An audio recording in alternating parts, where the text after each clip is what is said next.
Hello guys, இந்த வீடியோல நம்ம என்ன பார்க்க போறோம் அப்படின்னா சயின்ஸ்.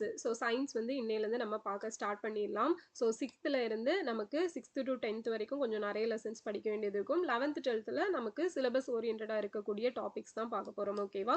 ஸோ இந்த வீடியோ வந்து கண்டிப்பா யூஸ்ஃபுல்லா இருக்கும். இந்த சீரீஸ் அப்படிங்கிறது ஒரு சயின்ஸ் சீரீஸ் அப்படிங்கிறத கொண்டு போகலாம். யாராச்சும் சயின்ஸ் இது வரைக்கும் படிக்கல, படிக்கிறது கஷ்டமா இருக்கு அந்த மாதிரிலாம் நினைச்சீங்கன்னா ஃபாலோ பண்ணிக்கோங்க. உங்க ஃப்ரெண்ட்ஸுக்கும் ஷேர் பண்ணுங்க. அப்போ நம்ம இதை எப்படி கொண்டு போனோம், என்ன பிளான் அப்படின்னு பார்த்தீங்கன்னா, இப்போ 6th எடுத்துட்டோம் அப்படின்னா நம்மளுக்கு இதில் இப்போ ஃபிசிக்ஸு, கெமிஸ்ட்ரி, பயாலஜி, அதாவது பாட்னி, சுவாலஜி இந்த மாதிரி இருக்கும். அப்போ நம்ம 6th வந்து ஃபஸ்ட்டு ஃபிசிக்ஸ் 3 டேர்ம்லையும் ஃபிசிக்ஸ் என்னென்ன லெசன் இருக்கோ அதை கம்ப்ளீட் பண்ணிடலாம். அப்புறம் கெமிஸ்ட்ரி அப்படியே கம்ப்ளீட் பண்ணிவிட்டு அதுக்கப்புறம் பயாலஜி, பாட்னி, சுவாலஜி சேர்த்து அப்படியே கன்டினியூ பண்ணிக்கலாம். அப்புறம் 6th முடிச்சப்போ 7th, 8th 9th 10th அந்த மாதிரி போய்க்கலாம். சீக்கிரம் முடிஞ்ச அளவுக்கு சீக்கிரம் முடிச்சு கொடுத்துட்றேன். ஓகேவா? டெய்லி ஃபாலோ பண்ணிட்டு வந்தீங்க அப்படின்னா சயின்ஸ் படிக்கிறதுக்கு ரொம்ப ஈஸியாக இருக்கும். சயின்ஸ் புக் எல்லாரும் வச்சுருப்பீங்கன்னு நினைக்கிறேன். புக்கில் நீங்கள் இந்த பாயிண்ட் நோட் பண்ணிக்கிட்டாலும் சரி, அப்படி இல்லை அப்படிங்கிற பட்சத்தில் இந்த பிடிஎஃப் அப்படிங்கிறது நான் ஃபைனலாக இப்போ இந்த 6th ஃபஸ்ட் டேர்ம் வந்து எல்லா லெசனும் கம்ப்ளீட் பண்ணதுக்கப்புறம் உங்களுக்கு நம்ம ஹேக்கர் டிஎன்பிஎஸ்சி குரூப்லேயே வந்து ஷேர் பண்ணிடுறேன். நீங்கள் ஃபாலோ பண்ணிக்கலாம். ஓகேவா? ஓகே, ஃபஸ்ட்டு வந்து இந்த லெசனில் என்ன லெசன் அப்படின்னா 6th ஃபஸ்ட் டேர்மில் எடுத்ததும் அளவீடுகள், மெஷர்மெண்ட் அப்படிங்கிறது கொடுத்துருப்பாங்க. பன்னாட்டு அலகு முறை அப்படின்னு எடுத்துட்டோம்னா கெல்வின். வெப்பநிலையை அளக்கிறதுக்கு பயன்படுவது கெல்வின். இதே டிஸ்டன்ஸ் அளக்கிறதுக்கு மீட்டர் அப்படிங்கிறது யூஸ் ஆகும். ஆம்பியர் அப்படிங்கிறது மின்னோட்டத்தை அளவிடுவது. வினாடி அப்படிங்கிறது காலத்துக்கானது. பொருட்களின் அளவை மோல் அப்படிங்கிறதன் மூலமா அளவிடலாம். நிறைக்கு கிலோகிராம், ஒளிச்செறிவுக்கு பார்த்தீங்கன்னா கேண்டிலா. ஓகேவா? இந்த பன்னாட்டு அலகு முறை இம்பார்ட்டன்ட் ஆனது. மேட்சிங்ஸில் கேட்டால் கூட எழுத தெரியணும். அடுத்தது எஸ்ஐ முறையில் அடிப்படை அலகுகள் பார்த்தோம் அப்படின்னா தான் இந்த ஆம்பியர், கெல்வின், மோல், வினாடி, கேண்டிலா, கிலோகிராம், மீட்டர் இது எல்லாமே எஸ்ஐ, இந்த பன்னாட்டு அலகு முறைன்னு சொல்கிறோம் இல்லையா, அதன் அடிப்படையில் அமைஞ்ச அலகுகள். எது எதுக்குன்னு தெரியணும். நெக்ஸ்ட் பார்த்தோம் அப்படின்னா இதில் தெரிந்த அளவுடன் தெரியாத ஒரு அளவை ஒப்பிடுவது தான் என்ன அப்படின்னு பார்த்தீங்கன்னா அளவீடு அப்படின்னு சொல்லி அழைக்கப்படுது. இந்த அளவீடு அப்படிங்கிறது எண் மதிப்பு மற்றும் அலகு அப்படின்னு சொல்லி 2 கேட்டகரியா பிரிக்கிறாங்க. ஓகேவா? எண் மதிப்பு, அலகு. அப்போ நமக்கு அளவீடுகள் அப்படிங்கிறது எப்படி இருக்கும் அப்படின்னு பார்த்துட்டோம்னா இதுல வந்து என்னெல்லாம் அப்படிங்கிறத எக்ஸ்பிளைன் பண்ணியிருப்பாங்க. ஃபர்ஸ்ட் நீளம் அப்படின்னு எடுத்துட்டா, நீளம் அப்படிங்கிறது நம்ம எதை சொல்லுவோம், ஒரு டிஸ்டன்ஸ் சொல்லுவோம். 2 புள்ளிகளுக்கு இடைப்பட்ட ஒரு தொலைவு. ஓகேவா? இங்க ஒரு புள்ளி இருக்கும், இங்க ஒரு புள்ளி இருக்கும். இதுக்கு நடுவுல இருக்கிறத தான் நம்ம வந்து நீளம் அப்படின்னு சொல்லுவோம்.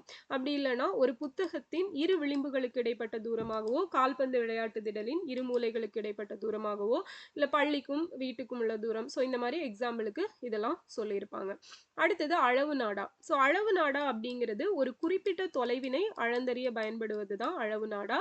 தராசு அப்படின்னு எடுத்துட்டோம்னா பொருளின் எடையை காண பயன்படுவது தராசு. இதெல்லாம் நமக்கு தெரியும். மீட்டர் அளவுகோல் எதுக்கு பயன்படுது, ஒரு பொருளின் நீளத்தை காண பயன்படுவது. அளவு நாடா அப்படின்னா தொலைவினை அளந்தறிய பயன்படும். மீட்டர் அளவுகோலுங்கிறது நீளத்தை கணக்கிட. நிறுத்து கடிகாரம்னு எடுத்துட்டோம்னா ஒரு செயல் நடைபெற எடுத்துக்கொள்ளும் காலத்தை துல்லியமாக கணக்கிடுறதுக்கு தான் நிறுத்து கடிகாரம். இப்போ ஸ்போர்ட்ஸ் பிளேயர்ஸ்க்கெல்லாம் பார்த்தீங்க அப்படின்னா இப்போ அத்லெட்ஸ் எல்லாம் வந்து டைமுக்குள்ளே கம்ப்ளீட் பண்ணணும் அப்படிங்கும்போது இந்த ஸ்டாப் வாட்ச் இல்லை ஸ்டாப் கிளாக் அப்படிங்கிறது தான் வந்து யூஸ் பண்ணுவாங்க. அப்போது இந்த நீளத்தோட அலகு தான் என்னன்னு அழைக்கப்படுதுன்னா மீட்டர்னு அழைக்கப்படுது. இதோட குறியீடு பார்த்தீங்க அப்படின்னா எம். ஓகேவா? மீட்டர் அப்படின்னு சொல்லுவோம்.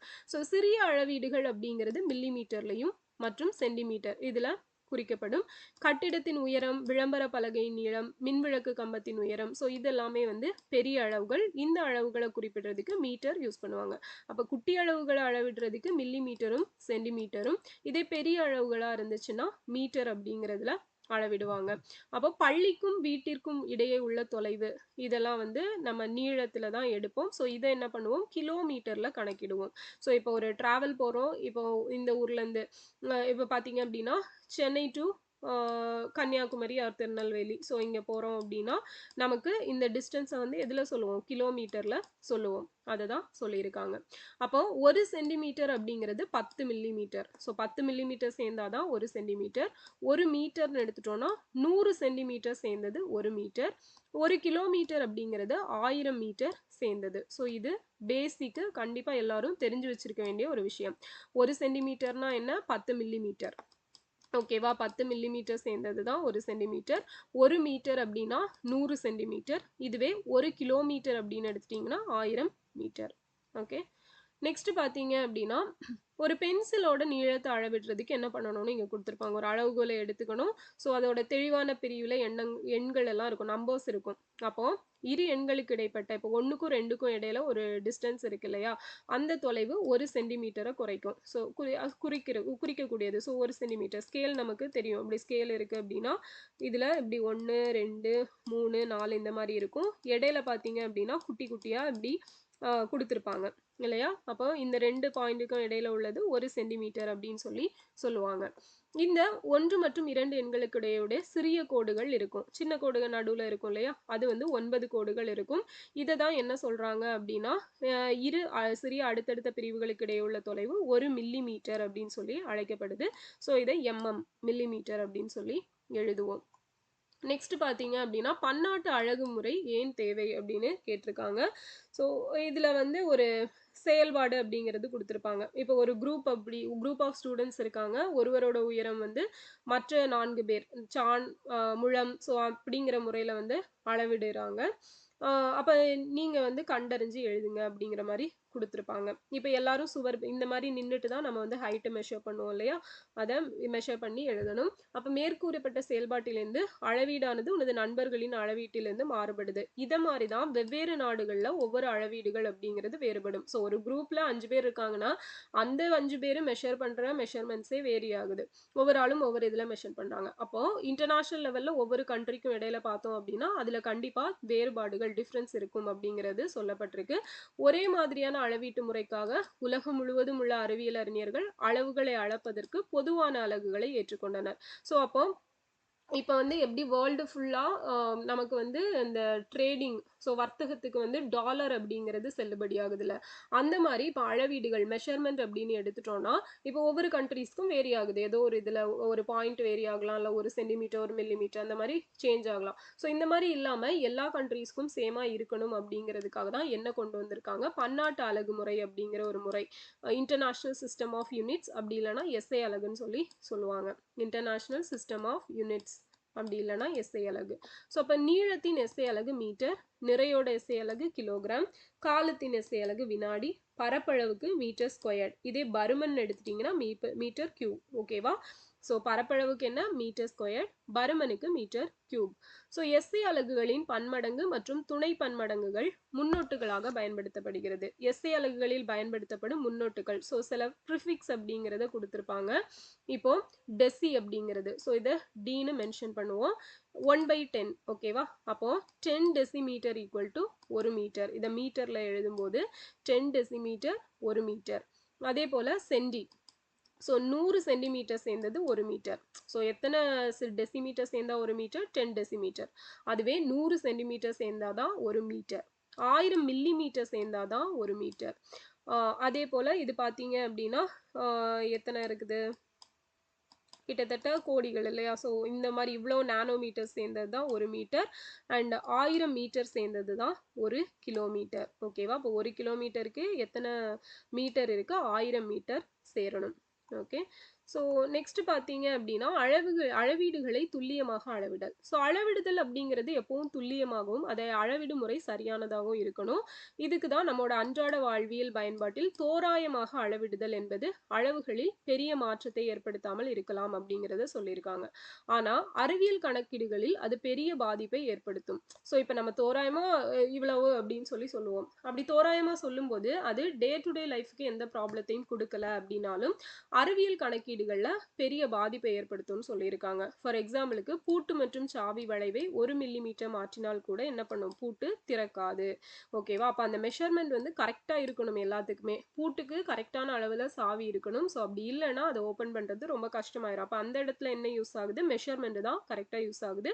அத நம்ம துல்லியமா அளந்து வச்சிருக்கிறது அவசியம் அப்படின்னு சொல்றாங்க. ஸோ ஒரு குண்டூசியோட நீளத்த அளவுகோலை பயன்படுத்தி அளத்தல் எப்படின்னு பார்த்தோம்னா, ஸோ அத வந்து குடுத்திருப்பாங்க. குண்டூசிய வச்சு கொஞ்சம் கொஞ்சமா இது பண்ணிட்டு, ஃபைனலா அத வந்து மெஷர் பண்ணி எழுதணும் அப்படிங்கிறது. அப்போ எப்போதும் பொருளை அளவுகோலுக்கு இணையாக வைக்க வேண்டும். அளவீட்டை சுழியிலிருந்து ஆரம்பிக்கணும். ஸோ நமக்கு தெரியும். ஸ்கேல வச்சு மெஷர் பண்ணும்போது என்ன பண்ணுவோம்? நம்ம 0லேருந்து தான் ஸ்டார்ட் பண்ணுவோம் இல்லையா? அதுதான் சொல்லியிருப்பாங்க. ஸோ நெக்ஸ்ட் பார்த்தீங்க அப்படின்னா, இடமாறு தோற்றப்பிழை. ஸோ ஒரு பொருளின் தோற்ற நிலையை இரு வேறு பார்வை கோடுகளின் வழியே நோக்கும்போது ஏற்படுவதாக தோன்றும் அளவீட்டு மாறுபாடு அல்லது அளவீட்டு இடப்பெயர்ச்சி தான் இடமாறு தோற்றப்பிழை. ஸோ ஒரு ஆப்ஜெக்ட் அப்படிங்கிறது இருக்கு. இந்த ஆப்ஜெக்டை வந்து இந்த நடுவில் இருக்க பொண்ணு ஒரு இதில் பார்க்குறா, சைடில் இருக்கிற இந்த பையன் ஒரு மாதிரி பார்க்குறான், இவன் வந்து ஒரு மாதிரி பார்க்குறான். அப்போ ஆப்ஜெக்ட் ஒன்று தான், ஆனால் இவங்களோட பெர்ஸ்பெக்டிவ் அப்படிங்கிறது வேரி ஆகுது. அவங்க பார்க்குற பொசிஷன்ஸ் வந்து வேரி ஆகுது. அப்போ இந்த மாதிரி மாறுபாடு ஏற்படும் போது என்ன ஆகுது அப்படின்னா தோற்றப்பிழை அப்படிங்கிறது ஏற்படும். ஒவ்வொரு ஆளுக்கும் ஒவ்வொரு சைடு வந்து விசிபிளா இருக்கும். அப்போ களவுகளை அளக்குறப்ப கண்களை வந்து சரியான நிலையில வச்சு பார்க்கணும்னு சொல்லியிருக்காங்க. ஸோ இப்போ ஏதாவது ஒரு தோற்றப்பிழையை தவிர்க்கணும் அப்படின்னா அந்த பொருளை செங்குத்தாக பார்க்கணும். ஸோ செங்குத்தாக பார்த்தாங்க அப்படின்னா அந்த தோற்றப்பிழை அப்படிங்கிறது தவிர்க்கப்படும். அளவீடு எடுக்கும்போது நமது கண்ணின் நிலை சரியாக இருப்பது அவசியம். உங்களுடைய கண்ணின் நிலை படத்தில் பி எனும் நிலையில் உள்ளவாறு அளவிட வேண்டும். ஏ மற்றும் சி நிலைகளிலிருந்து எடுக்கப்படும் அளவுகள் வேறுபடலாம், தவறாகவும் இருக்கலாம். ஸோ அப்போ எல்லாத்தையுமே வந்து ஒரு மெஷர்மெண்ட் படி கரெக்டாக அதுக்கேற்ற மாதிரி ப்ரொசீஜர் வச்சு தான் செய்யணும். அப்படி இல்லைன்னா அந்த எரர் வர்றது ரொம்ப சாதாரணம். நிறை. ஸோ இப்போ வந்து ஃபர்ஸ்ட் வந்து நீளம் பார்த்துட்டோம் இல்லையா? அடுத்தது நிறை. ஸோ நிறை அப்படிங்கிறது ஒரு பொருளில் உள்ள பருப்பொருளின் அளவை தான் நிறைன்னு சொல்றாங்க. நிறையோட எஸ்ஐ அலகு என்ன? கிலோகிராம் அப்படிங்கிறது. அப்போ இதை கீ அப்படின்னு சொல்லிடுவோம்.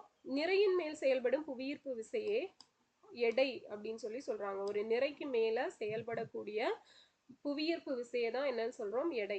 பூமியின் மீது ஒரு பொருளின் எடை அதன் நிறைக்கு நேர்த்தகவில் இருக்கும். ஓகேவா? ஒரு பொருள் அப்படிங்கிறது இருக்குதுன்னா அதோட நிறைக்கு அது எப்படி directly proportional to the mass அப்படிங்கிறது சொல்லுவோம். அப்போ பூமியை விட நிலவில் ஈர்ப்பு விசை எப்படிதான் இருக்கும்? கம்மியா இருக்கும். ஓகே, பூமியில தான் கிராவிடேஷனல் ஃபோர்ஸ் அப்படிங்கிறது அதிகமா இருக்கு.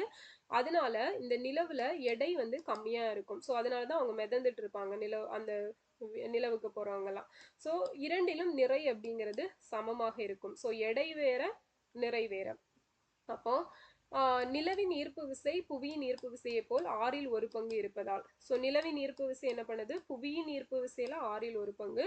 அப்ப நிலவில் ஒரு பொருளின் எடை பூமியில் உள்ளதை விட 6 மடங்கு குறைவாதான் இருக்கும். ஓகேவா? ஸோ அப்போ நிலவில் பூமியில இருக்கிறத விட நிலவுல வெயிட் வந்து கம்மியா காமிக்கும்.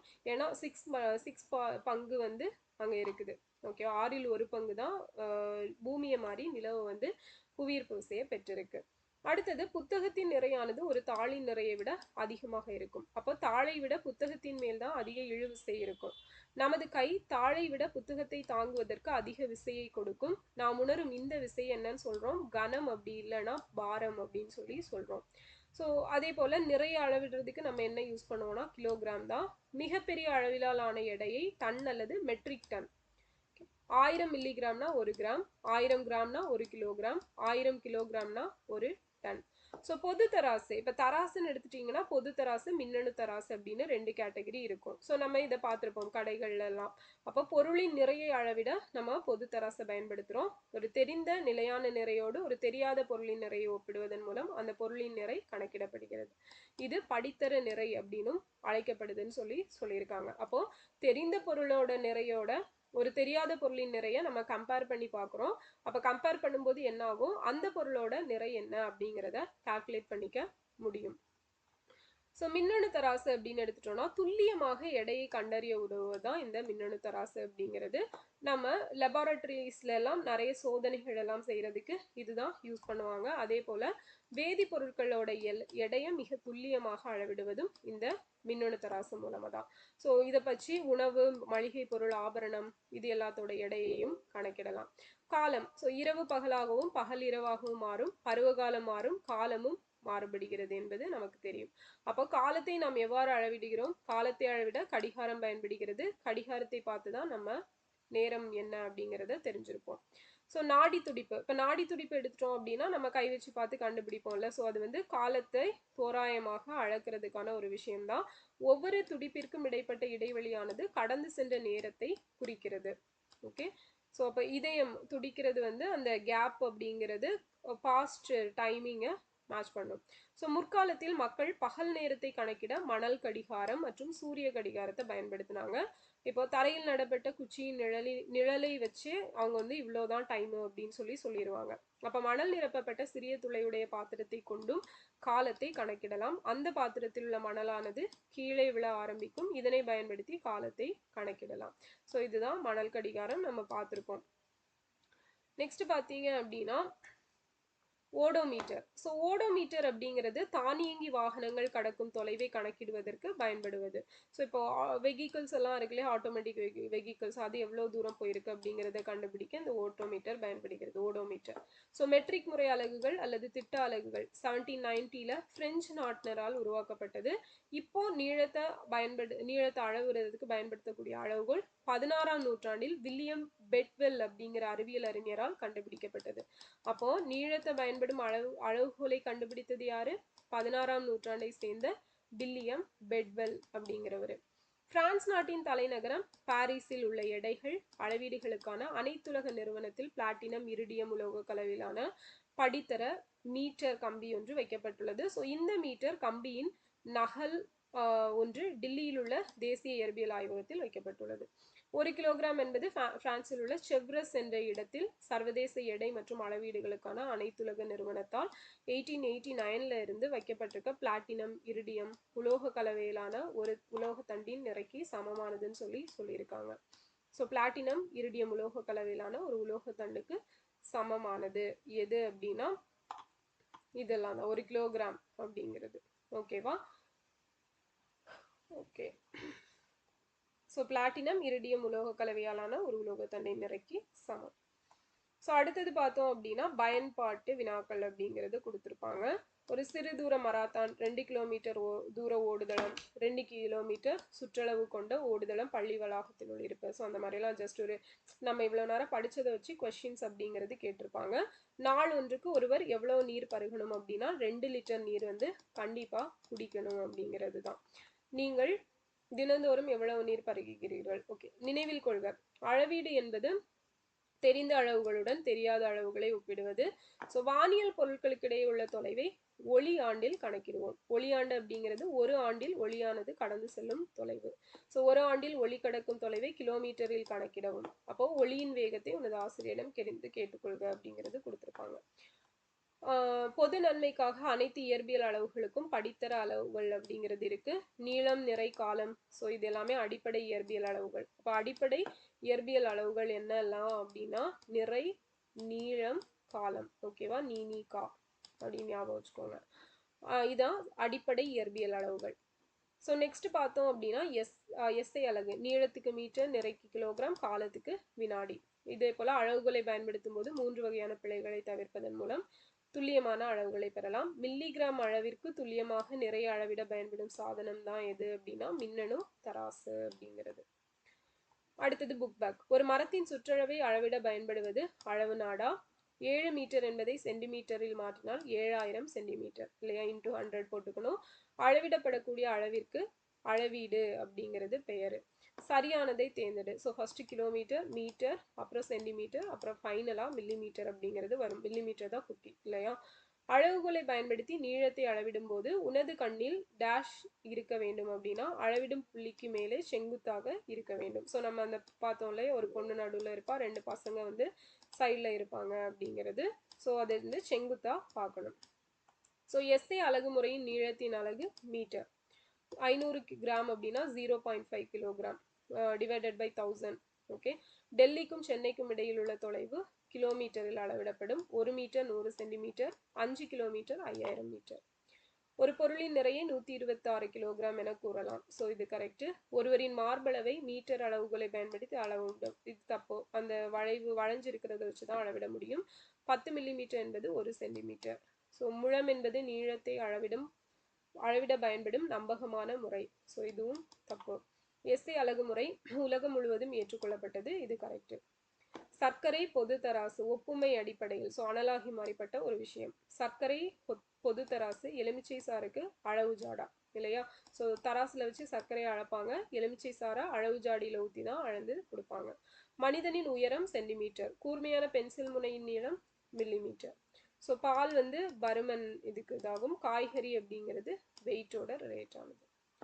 அடுத்தது முன்கையின் நீளம் முழம். ஸோ நீளத்தின் அலகு மீட்டர். நானோ அப்படின்னா 10 to the power of -9. காலத்தின் எஸ்ஐ அலகு வினாடி. கிலோ அப்படின்னா 10 to the power of 3.